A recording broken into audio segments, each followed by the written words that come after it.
Well, with the boom in technology and automation, you would probably expect the supply chain sector to work much more efficiently, but is that actually the case? And are we going backwards when it comes to supply chain maturity? For more on this, it's a pleasure to bring in Ishan Galapathy, who is the productivity and expert speaker on all of this fascinating world. Welcome to Ticker News today. How are you? I'm very well, thanks. And what a lovely time to talk about manufacturing. It's almost fashionable now, isn't it? Yeah, that's a good point. Tell us, maybe firstly, can you just paint a picture of what the space looks like, the manufacturing supply chain space right now, considering what we've gone through over the past 12 months? Where do we sit at the moment, would you say? Yes, I think there's two sides to the coin, where we've seen in the last 12 months how many of the Australian manufacturing businesses have shown how agile they are in terms of responding to market needs. You know, when the global supply chain shut down, a lot of the local manufacturers retooled and rekitted and basically came to solve the problem we had.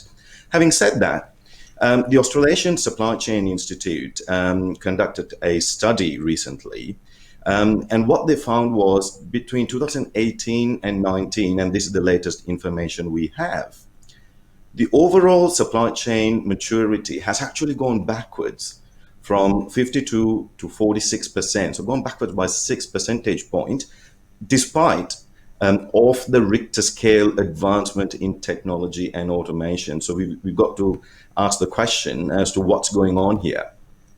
So what is the biggest mistake that supply chain businesses are making when it comes to implementing tech and automation? Firstly, trying to think that automation, this is the silver bullet that's going to drive cost. I get it that cost is a big focus when it comes to manufacturing businesses.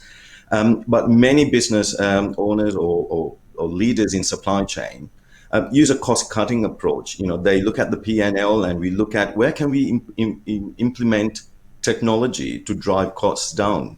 I remember during my corporate days, I was in the shop floor talking to employees, and one of them actually identified how to purchase a $20,000 new cheese sprinkler, and with a reduction that would give in excess of $250,000 annually.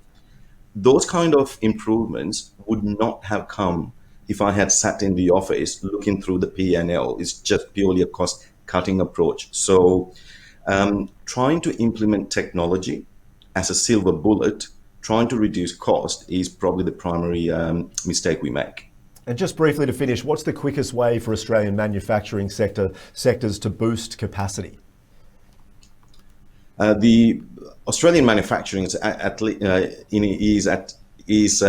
its lowest point. We've come down from 30% of GDP in the 50s and 60s to now only 5%. Now, it doesn't need to be this way. The government is putting in $1.5 billion to resuscitate this ailing sector. But a lot of this is going towards advancement in technology.